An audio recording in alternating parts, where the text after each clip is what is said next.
all done. Good. Okay. So today I'm going to talk about engineering social interaction through music and interpersonal synchrony. This is not the usual talks that you get here, but I hope it's going to be all the more interesting for you. And I'm just going to tell you a little bit about myself because I'm a visiting scholar here at Atlas. So I'm going to be here for the year. So I'm Tal, and okay. And this is Itai, my husband. We came here together. He's also a visiting scholar at one of the labs at East Campus. He's a neurobiologist. And we have 3 kids. Noam, she's 14. Be'eri, a soccer player, of course. He's also 14, twins. And then Eitam, 12. He's also a soccer player. So lots of soccer in our house. It's like a stadium sometimes. And I myself am a cyclist. I love cycling. I do gravel, I do road, I do mountain. Whenever I'm not working or with the kids, I'm climbing somewhere. And also here, I love it. So I come from Israel, which is a tiny little country. You hear about Israel a lot these days, but it's actually really tiny. It's about, Colorado is about 12 times Israel. And, you know, it's been a really tough period lately. This is just an anecdote of what it means to be Israeli. I traveled to cycle, of course, in Italy during June. And when I wanted to come back, it was war with Iran. And then I made my way by sea to Israel. When we arrived to Haifa, there were missiles. And I guess it's some kind of an experience that happens when you're an Israeli. This is some of the things that you get to experience. This is some pictures from that war, being in a shelter, but also being with family outside, which is nice. So I don't know if you know, but just a small word. I'm not getting into politics by no means, but I've been really busy with demonstrations in Israel. Many people in Israel wanted the war to be finished. I don't know if you guys hear about it. I just want to say this has been a really big part of our lives in the past 2 years, even more. So this also is a part of what being Israeli is all about. So I've been a flautist for many years. I did my classical or performance degree at the Academy of Music and Dance in Jerusalem, together with studying psychology at the Hebrew University of Jerusalem. And then I went on to do a master's in the Hebrew University and also at the University of Cambridge, where I did my PhD. In my PhD, I'm just going to give you a taste. I actually looked at how music might enhance empathy. So I was looking at transfer effects between music and empathy. And I was taking those kids who were about 9 years old, and they underwent a program for music interaction for about 9 months. And I played all kinds of games with them. This game, for example, operationalized the mechanism of imitation. So if they imitate each other, they will learn how to do that in music, and they would transfer this skill in real life interactions. So this is just an example of a game they played together.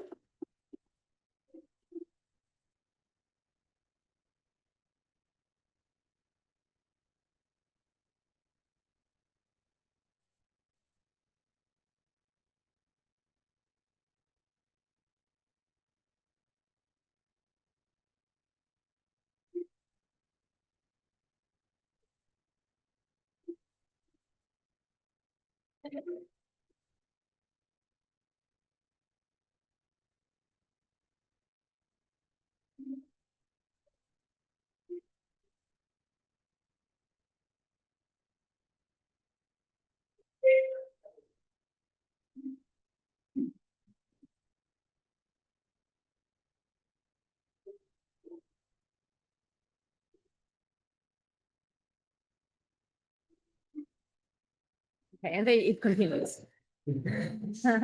All right.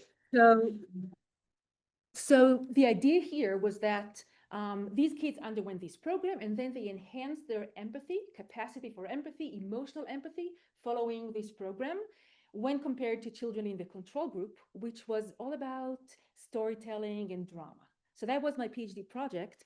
And then what happened was that I noticed in my PhD that the strongest mechanism that worked was having synchronicity between the kids. Everything that had to do with timing and rhythm, I think it really worked. So in my postdoc that I did at the Institute of Learning and Brain Sciences in Seattle at the University of Washington, I really just concentrated on synchrony, and I just completely forgot about music. And here what we did was we took kids who are 4-year-olds and we swung them. They were complete strangers, and we swung them for about 2 minutes. And I'll tell you about this just later on, okay? And just to finish the kind of biography, so now I came back in 2018 to Israel, and I opened a lab in Israel, and I have students, postdocs, and PhD students and masters. And that's pretty much it, okay? So here I'm based in Israel, and of course here for the year. All right, so the question that I've been asking myself in the past few years is, how can music advance social relationships and dynamics? As I'm interested in it because I'm interested in music, but I'm also interested in advancing social dynamics in general. And I think music is a really good candidate. It can do a lot. And I'll explain what I mean. And of course, I was looking at musical interactions for a very long time, during my PhD mostly, and then I was concentrated on interpersonal synchrony. And let's start with that.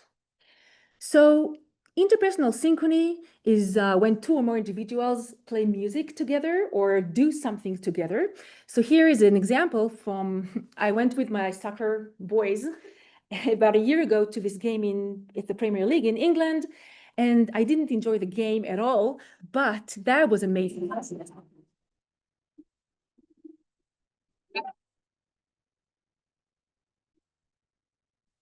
Really?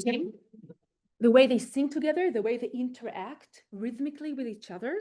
And we can see that interpersonal synchrony exists in so many different forms, such as gait entrainment, mother and infant interactions, dancing together, rowing. Interpersonal synchrony exists everywhere, even now. We are interacting rhythmically in a way, right? You're nodding your head. Something's going on rhythmically, even here and now. So it's a really prevalent thing. And as I started telling you, I did this postdoctoral project with Andy and Rochelle, and here we swung kids for 2 minutes, either in synchrony or in asynchrony. We measured whether we were actually doing the thing right with a sensor, and I'm going to show you a snapshot of how it looked. This is how the kids are actually swinging in sync, and this is when they are swinging in async. So they're still getting the experience of being socially engaged, but not at the same time with the asynchrony. And what we were looking at was really just see whether it enhances collaboration or cooperation. And here we measured the time. For example, it takes kids to pass objects from one button to the other through this apparatus, which is a task that people use for collaboration in these ages. And as you can see in the graph, kids that swung in synchrony did it faster than kids who were swung in asynchrony, and compared to kids in our baseline group, which just did not swing at all. They just saw each other. Hi, I'm Rob, I'm Micah, and that's it. And this is our baseline group. They did not swing. And this is just an example of one mechanism that we use, which enhanced cooperation. We continued because we wanted to know, to learn about the mechanisms of this effect. So we, in other subsequent experiments, we blocked their view, so they would just see each other's silhouette. They knew that they were swinging together, but we blocked facial expressions and smiles. We wanted to know whether it's going to work, and we found out that it does work still. So kids that swung in synchrony and had a translucent barrier between them were better at cooperation in comparison to kids who were swung in asynchrony and also had a translucent barrier. So this is kind of a series of experiments that we ran, and we showed how really small kids are affected by just being in sync together, and they can cooperate better. So did they know each other? No, they were complete strangers. So you could have taken like kids that were not like had 3 or 4 boxes, right? And all they saw was that they were synchronous, and you could have matched one that did not. I mean, they were they greeted each other, they went into the intervention, so they knew that they're going together with the person that they have just greeted, and then they performed the task without the translucent barrier. So I guess there is some kind of an interaction going on, even if very, very small. So it would be interesting if you had them greet each other. Yeah. And you just swapped out. Right, Whether for sure. to see like, whether it's Yeah, the definitely. perception of being in synchrony. For that sure. Improves For sure. performance, or. This is a great experiment to do, and another one that we started doing, which we had a complete black barrier between them, so they wouldn't even see each other. And we think that's something in the way that they're synchronized, physically synchronized, would help them cooperate better. So I guess there's many, many different levels to how much you can check whether the mechanism, what's the boundaries of the mechanism itself. Yeah. Another question. Yeah. It sounds like you immediately put them in that task. Yeah, exactly. Passing it, right? Yeah. I'm wondering, how long does that synchrony last? I know. Yeah, it's a really good question too. Not long, I think. I think I usually, when I do these experiments, I have a bunch of tasks, and I feel like I need to do the intervention and then a task, and then go back to the intervention and then a task. It's short-lived, but it just shows you how much of an effect there is for a 2-minute interaction. You would think that a 9-month interaction would probably do a lot more to keep it, but these are really good open questions. Yeah. Did you say you get the effect when you put the black barrier? We didn't continue with that. We started piloting. It was, Cute. yes. For now, we know that it works with a visual cue that's very minimal, but I can't say anything about kind of completely, blocking it. Okay. In my lab, I've continued this line of experiments. For example, my PhD student, Tamar, she did a study with autistics where she had this physical training going on. One was synchronous and the other was asynchronous. And even here we saw that there was an effect where we had them undergo a cooperation task where they had to collect the tokens, and we monitored how fast or how much did everybody wanted to contribute to it. We saw that these kids were better at cooperation, or they did it better following the synchronous interaction, the physical training. And this was a long-term one.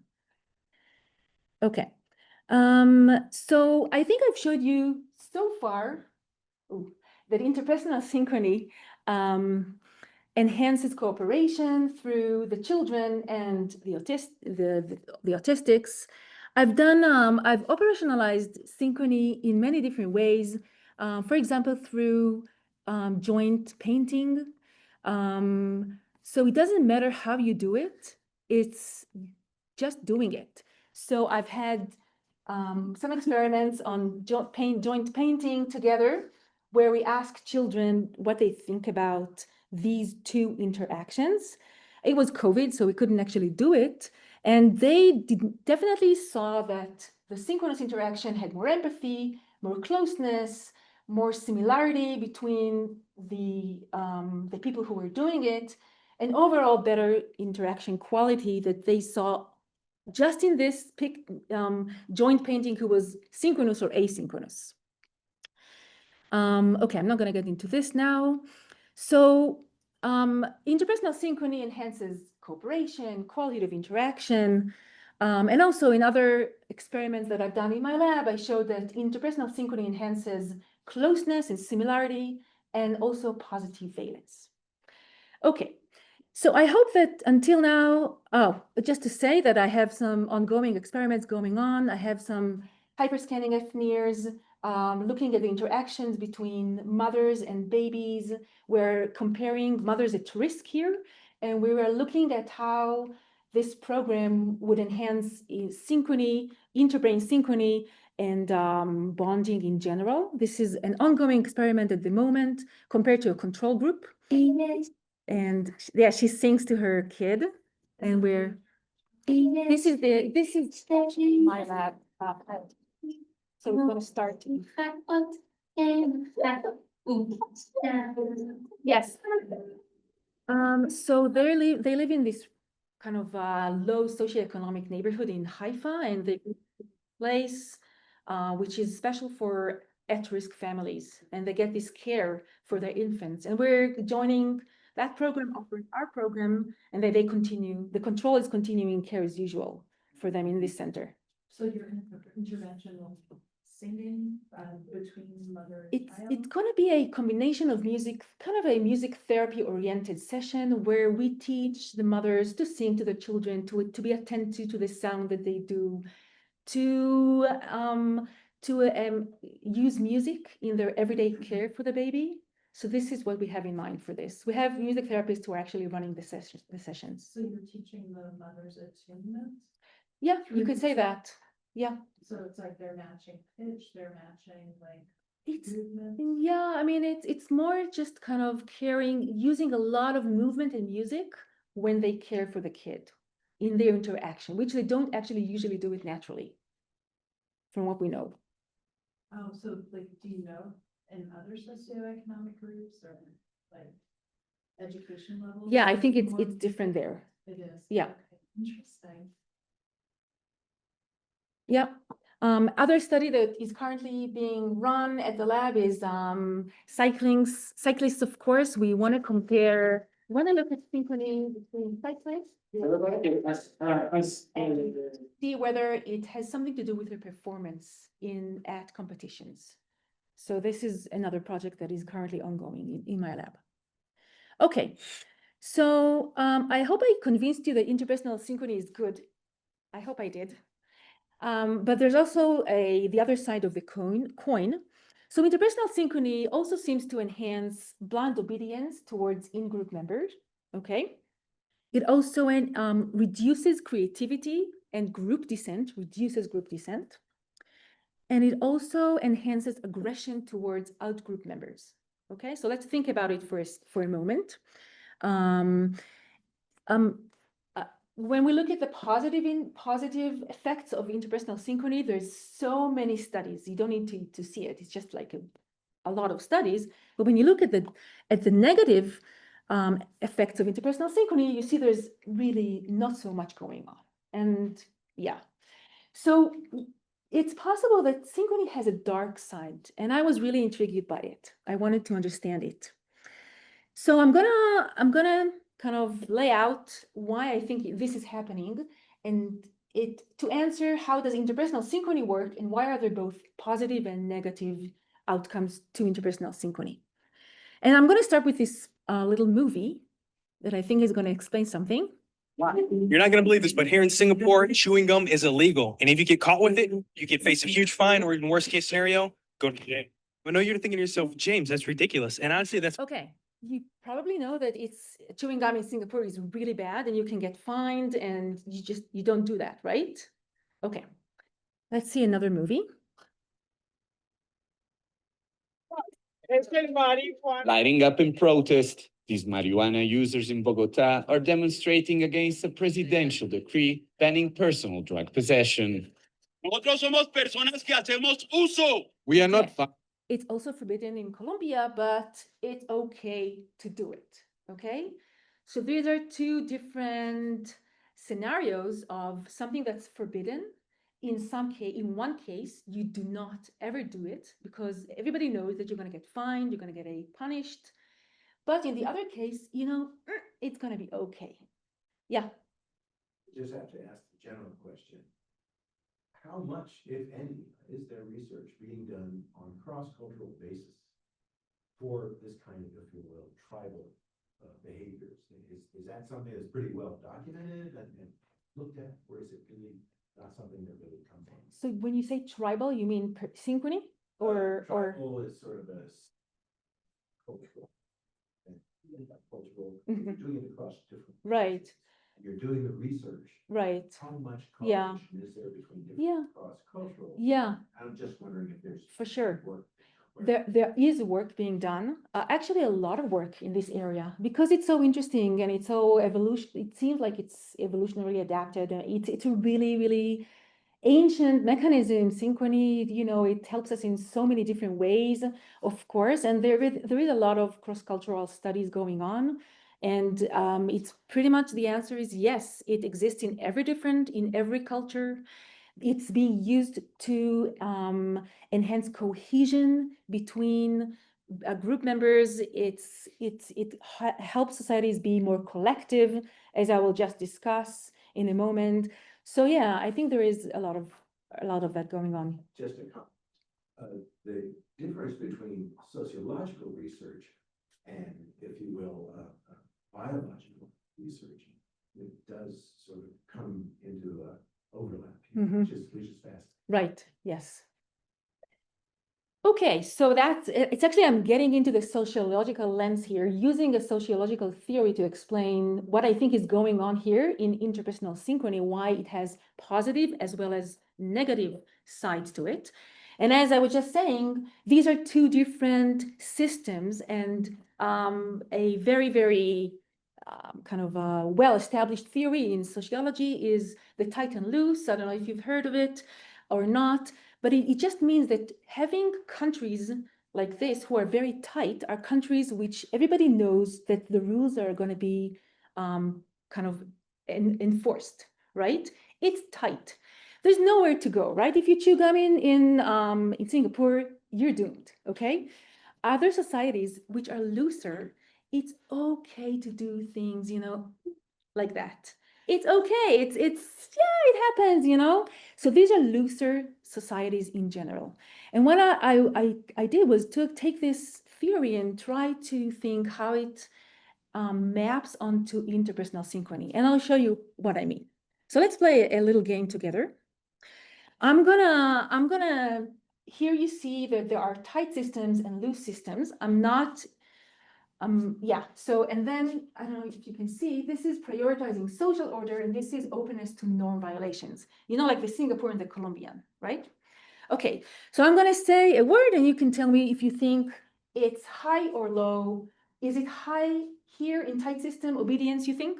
Yes, okay.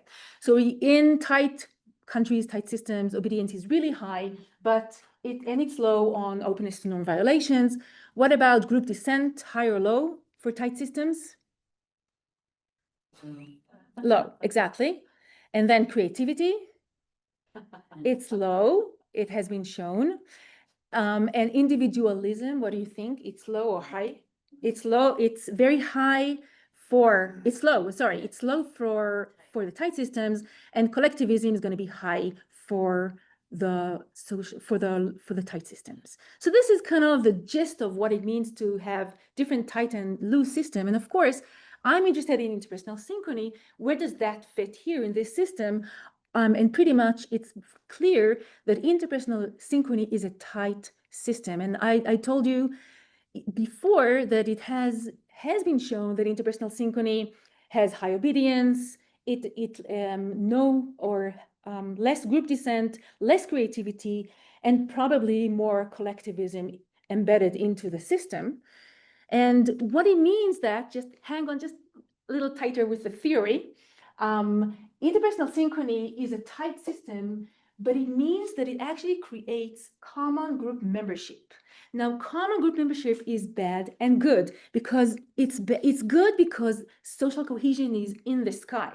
It's really good for societies that want to hone themselves, to be cohesive, to make good decisions, etc.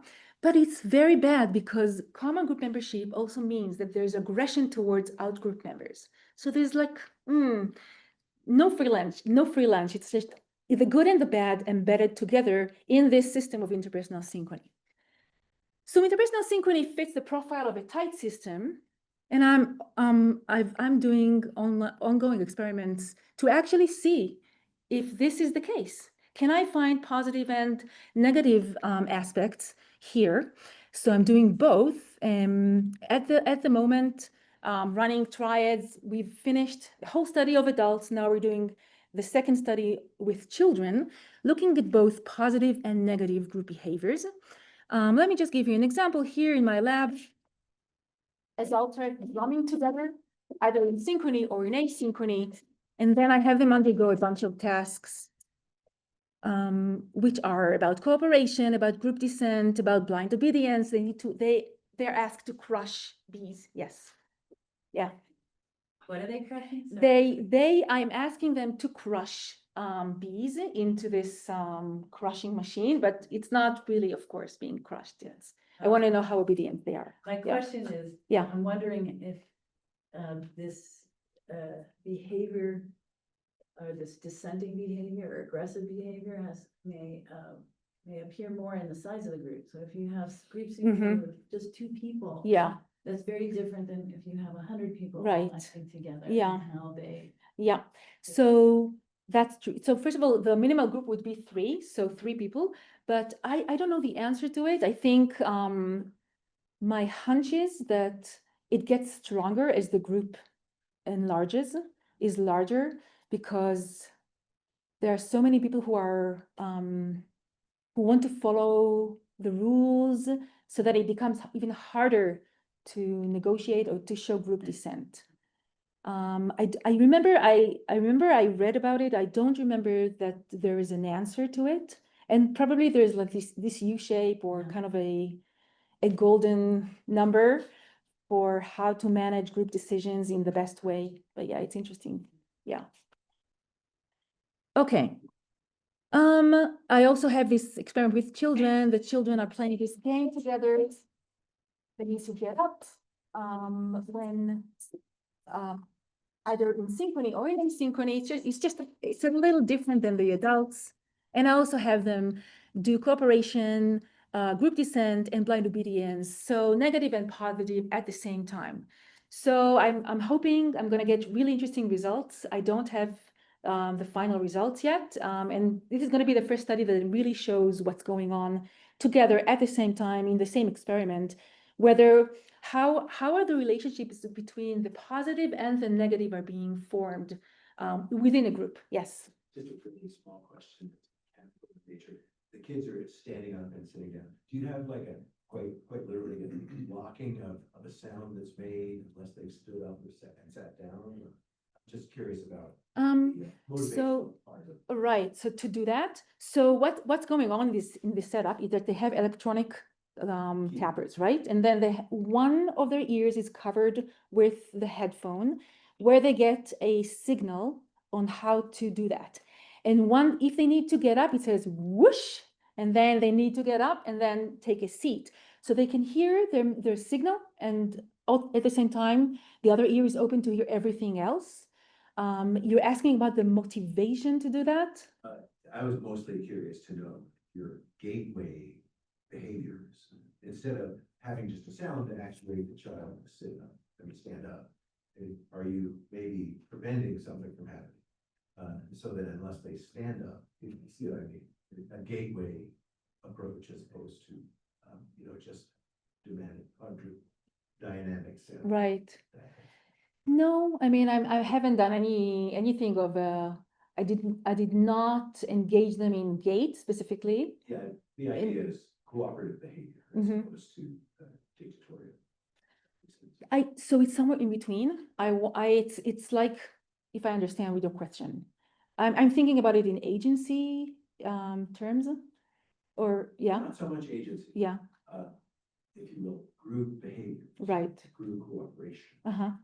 That would be the context for question. Group, okay, Basically, if you know Mhm. you're part of a small group right. and your gateway, the behaviors your group is trying to follow, and you need to do something in order to continue, Mm-hmm. I was just curious about that. It sounds like you're doing very simple.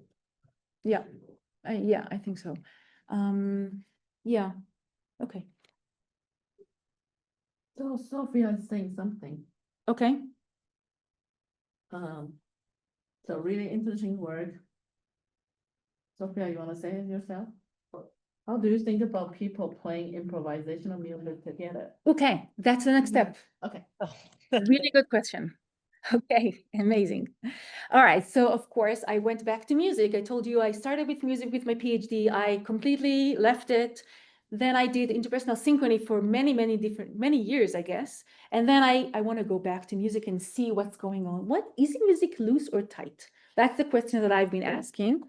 And here, let me just show you something nice from the Baka in Africa. Do you think it's tight or loose? I don't know. What do you think? Tight, loose, it's synchronized. Are they tight? Are they loose? The people who are playing it? What do you think? Go. Right, okay.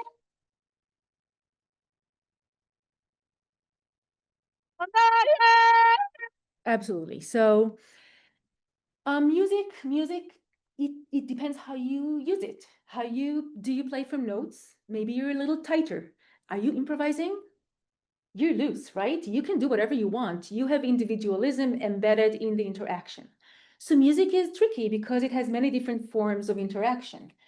And my thought was, if we create this loose music, it has a synchrony, it has the tightness, it has something loose. Maybe we can come, instead to common group membership, we can get into tolerant group membership, which is the good stuff without the bad stuff, right? Good stuff is cohesion, high cohesion. The bad stuff is aggression towards out-group members. That's where I want to get, okay, practically in my research. And my postdoc Tamar and I kind of ventured into this adventure together. First, we really tried to understand how we operationalize music. And we got this whole thing about improvisation and genres, which we published. I'm not going to get into that now. It's very musicologically oriented. But we did arrive into what we think is the most loosest form of musical interaction, which is improvising together. And juxtaposing to improvise is it together would be notation, right? You get people to either read notes and play together, or people who improvise together. And this is what we did in our experiment. The third branch of our experiment would be to take musicians and to give them either to play notes together here like this. So we composed original music and had them play in triads as in the other experiments. Or we had them improvise, free improvisation, which is the highest form of looseness, I guess.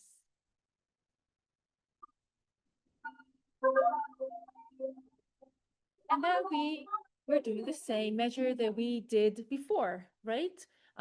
Taking positive and negative measurements. And this is underway again. I'm not going to show results at the moment. It's underway. It's kind of half done. Hopefully, very soon, I'm going to have the results for these experiments and have some answers. All right, so I'm just going to summarize. So far, we've been looking at interpersonal synchrony. We defined interpersonal synchrony as a tight system which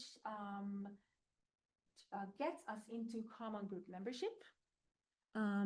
When we discussed musical interaction, we said it's a tight loose system. It's a kind of a combination between the two, and it might get us, hopefully will get us into something a little different, which is tolerant group membership. Oh yeah, okay. So just a few words of why am I here?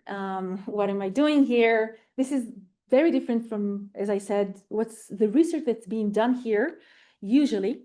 So I'm here to learn from you all and to collaborate as much as possible during this year, to use new technologies in creative ways, to create a new project, which is already underway, by the way, and extend existing projects in both labs. In both labs, because I mainly work with Grace at the Brain Music Lab, but I'm really open to any kind of collaboration and anything. I'm really curious about whatever you guys are doing here, and I would just love to collaborate and think together.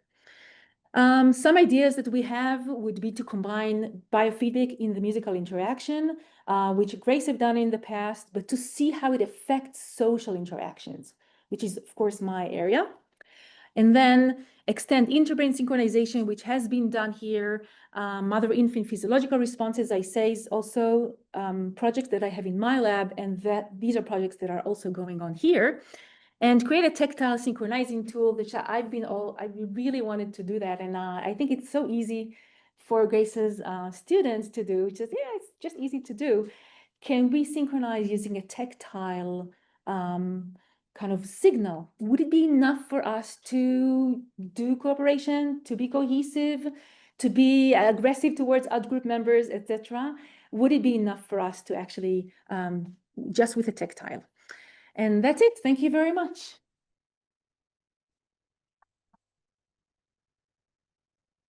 Yes. as you know, we really are interested in creativity here in the Atlas Institute, and you mentioned that one consequences of the tight system. Right. Common group members is a decrease in creativity. Right, yeah. But I didn't see like tests of creativity in your research. Mhm. I'm curious if you want to go in that direction. Yeah. Like how you would test for Right. increases or decreases in creativity. Yeah, so in these, I'm testing differently. So the paper that showed this effect, that interpersonal synchrony decreases creativity, used as essays. So they asked them to write some essays, and then they looked at how creative it was from external examiners. And I feel had them try to problem solve something. Wanted to see whether Lucia was creative.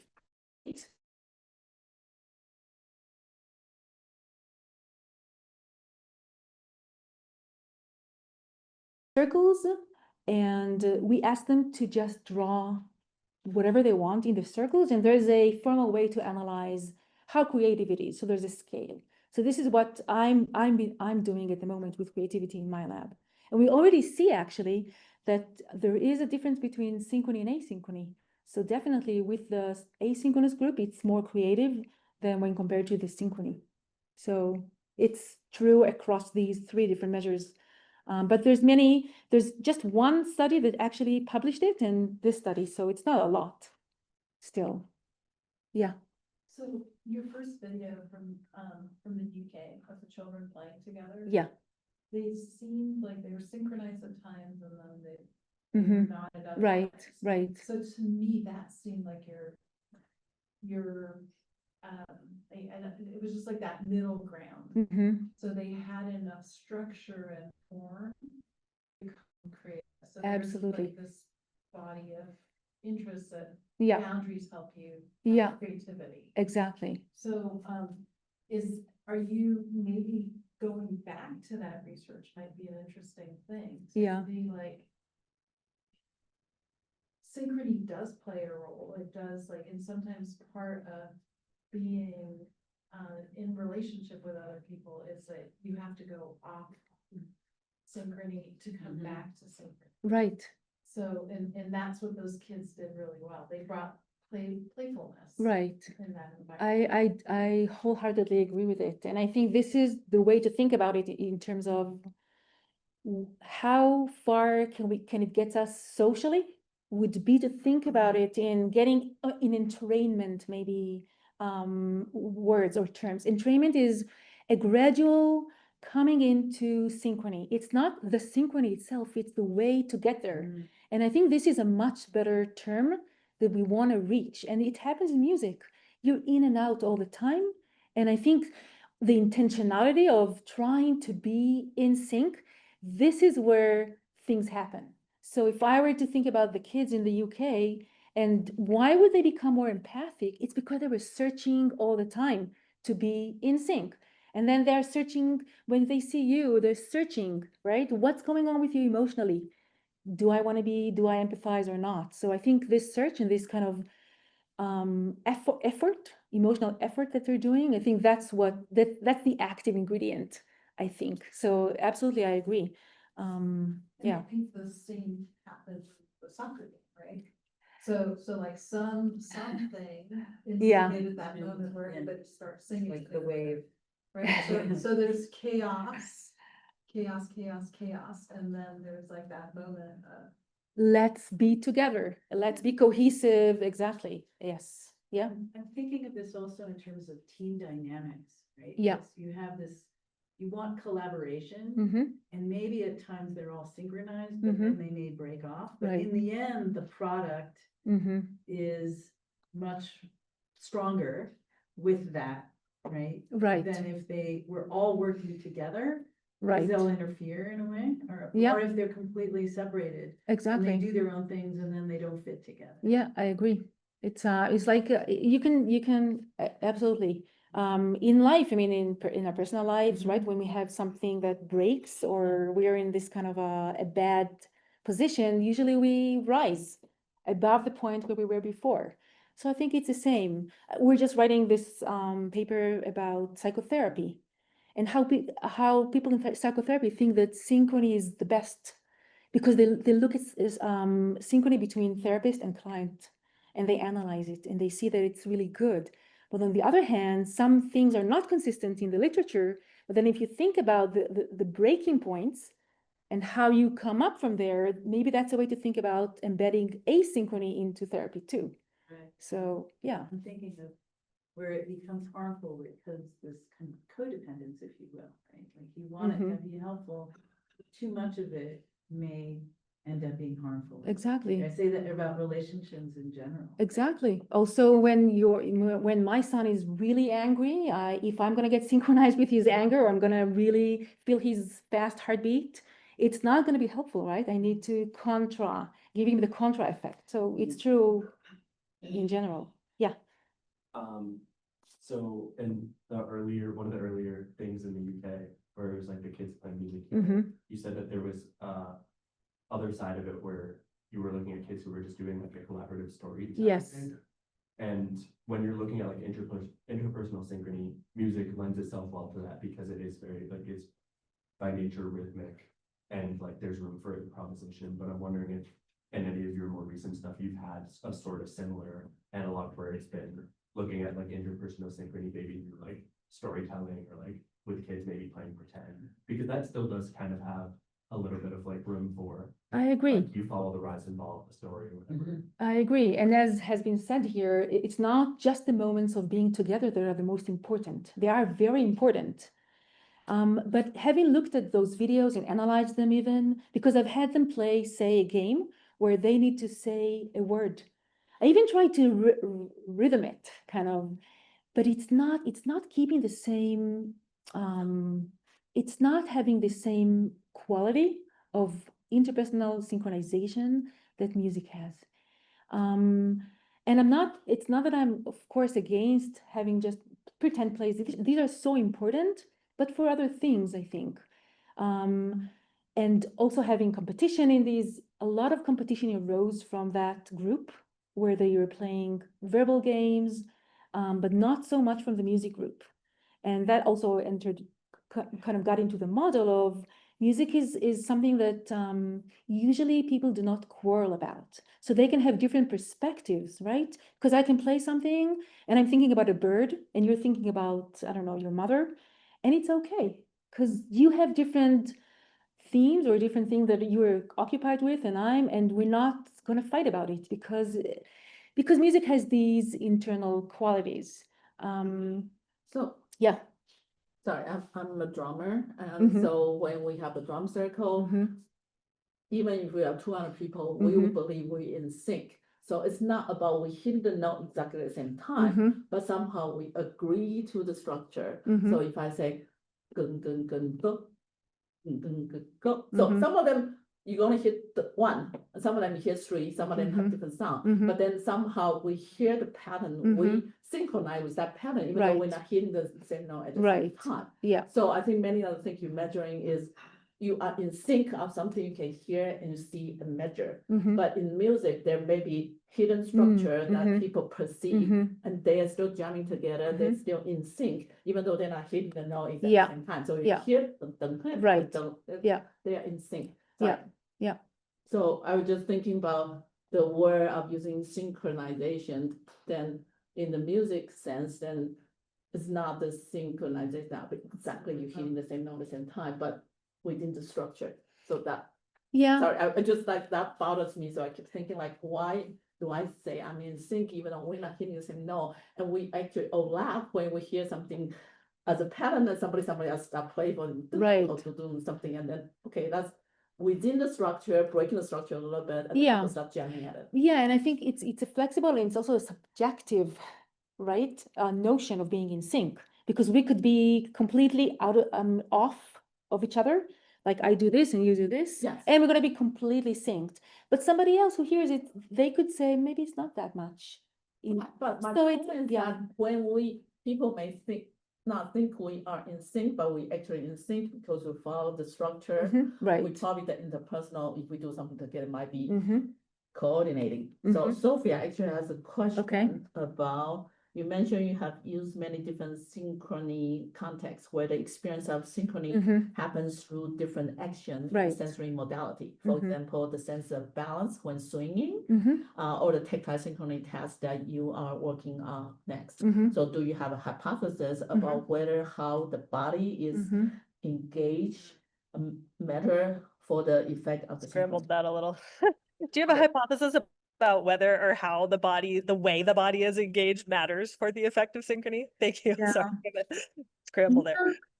No, I do, because I think it's not that important. I mean, it's just a matter, it's even, people are doing experiment with finger tapping. I think it does the same. It's a top-down process. I mean, so once you realize that there's a partner here and that you're on the same page and you have so much extrapolation about this person, just by thinking, you think maybe we're even relatives, maybe we're genetically related, because you have these top-down processes going on that gives you a little bit of a false information about the partner, because you're only synchronizing with them, but it means so much in terms of our schemas and in terms of how we interpret our partner. So I don't think it matters, because it's a top-down process. So once you realize that's what's going on, then you make your assumptions and then you act accordingly. But I think it would be interesting to see whether there are some differences in the ways that it's been experienced, and what are those differences. Do you have any idea of what might be different between those different? Well, what I'm wondering about is, that some of these sensory modalities have these really strong impacts on affect, generally speaking. So I'm wondering if that would kind of amplify the effect at all. Doing something like swinging. Right. Okay. If I were to say that, to hypothesize one could impact more, I would think that something like proprioceptive or vestibular stimulation would possibly yield a stronger effect, just because it has a stronger affective impact. But I hear what you're saying, that if it's really just about how you're attuning to the way that you achieve synchrony, then maybe it's really kind of a transmodal quality of rhythm that transcends which modality you're going through. Right. I think when I think the bottom up direction has not been researched enough. So how you embed how you embody this interaction is probably important. And I think it's something that needs to be explored further, for sure. Yeah. Yeah.